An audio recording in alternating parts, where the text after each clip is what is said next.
Byzantium, last of the Romans. Today, we're stepping into a world of emperors, warriors, impossible walls, secret weapons, and a city that refused to die. We're talking about Byzantium, the empire that called itself Roman, long after the rest of the Roman world had disappeared. If you've ever wondered how Rome truly ended, or if it ever ended at all, this story is for you. Imagine this. The mighty Roman Empire has split into two. The West is collapsing under pressure, getting weaker year after year, but the East stays strong. And the people living there still proudly call themselves Romans, even when the rest of the world no longer sees them that way. That eastern half is what we now call the Byzantine Empire. But the funny part is, the people back then never used the word Byzantine. They didn't think of themselves as something new. They genuinely believed they were the continuation of ancient Rome. For them, Rome didn't end. It simply moved to a new capital, the shining city of Constantinople. Constantinople was more than just a city. It was a masterpiece. Built by Emperor Constantine the Great, it sat on the perfect spot between Europe and Asia. Trade, travel, military strategy, everything flowed through this one location. If old Rome was the heart of the ancient world, Constantinople became the brain of the medieval one. It was a place of grand churches, busy markets, colorful crowds, and some of the strongest walls ever built. And these walls weren't just big, they were legendary. The Theodosian walls protected the city for over 1,000 years. Armies would come, try to attack, and fail again and again. These walls didn't just defend the city, they protected an entire empire. But no story of Byzantium is complete without talking about one of its greatest rulers, Emperor Justinian. Justinian came to power in the 500s, and he wasn't just another emperor. He dreamed big, unbelievably big. His goal was to reunite the whole Roman Empire, east and west, just like the old days. Most people would have laughed at that idea. The western lands were gone, taken over by new kingdoms, but Justinian didn't back down. With the help of his brilliant general Belisarius, he recaptured large parts of the Mediterranean world, North Africa, Italy, and even parts of Spain. For a brief moment, it looked like Rome was rising again. But Justinian wasn't just about war. He created Justinian's Code, a huge collection of laws that organized centuries of Roman rules. This code influenced legal systems all over the world, even hundreds of years later. And of course, there's the Hagia Sophia, the massive church he built in Constantinople.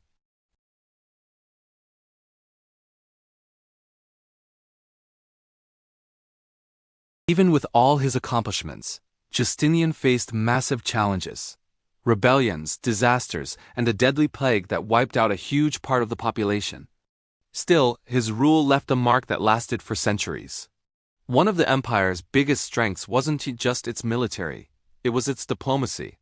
The Byzantines knew something very important. You don't always need to fight a battle to win it. If an enemy looked too strong, they would negotiate. If a rival was becoming powerful, they would make that rival fight someone else. They used marriage, money, treaties, and even bribes as strategic tools. Their diplomats were trained like elite spies, mastering languages, cultures, and customs. They didn't just survive by force. They survived by intelligence. But don't think they were weak. The Byzantine army was incredibly advanced for its time. They had organized units, skilled cavalry, and well-written military manuals.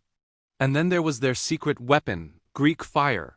Imagine a liquid flame that sticks to surfaces, burns on water, and is almost impossible to extinguish. It could be shot from tubes like a medieval flamethrower. Greek fire saved the empire more than once, especially during sea battles when enemy ships got too close. Religion played a huge part in Byzantine life as well. The empire developed its own form of Christianity, which eventually became Eastern Orthodoxy. Churches were centers of art, culture, and learning. Monks spent years copying ancient manuscripts, saving knowledge that might have been lost forever. Their art, the mosaics, the icons, the architecture, influenced many cultures around them. But the empire wasn't always stable. Throughout its long history, it faced crises again and again. Sometimes it seemed like Byzantium was about to disappear, attacked by Persians, then Arabs, then Bulgarians, then Turks. The Battle of Manzikert in 1071, for example, was a devastating defeat that cost them much of their land. Yet somehow, every time the empire was pushed to the edge, it found a way to rise again. However, one event shook Byzantium in a way it could not recover from. And surprisingly, it wasn't caused by their usual enemies, it came from their supposed allies. In 1204, during the Fourth Crusade, Crusaders who were supposed to fight Muslims instead turned their armies toward Constantinople. What followed was one of the worst sackings in world history. The city was looted, burned, and torn apart. Priceless treasures were destroyed or stolen. Churches were vandalized. People suffered unspeakably. Even today, some European churches still hold artifacts taken from Constantinople during this event. That attack didn't just wound Byzantium, it crippled it. The empire eventually regained the city, but it was never the same again. It lost its wealth, its stability, its confidence, and much of its land. From that point on, Byzantium was living on borrowed time. By the 1400s, the once mighty empire had shrunk to almost nothing. Constantinople stood alone, surrounded by the rising Ottoman Empire. The final emperor, Constantine XI, knew the odds, but he refused to abandon his people. In 1453, the Ottomans brought massive cannons, weapons strong enough to shake the earth and break even the great walls of the city. For 53 days, Constantinople held on. The defenders fought bravely, even though they were heavily outnumbered. And on the final day, when the enemy finally broke through the walls, Emperor Constantine XI rode into battle one last time and disappeared. No one ever found his body. His death became a symbol, the last Roman dying with his city. With the fall of Constantinople, the Byzantine Empire came to an end after more than 1,000 years of existence, but its story didn't end there. Byzantine scholars fled west, carrying ancient Greek and Roman texts with them.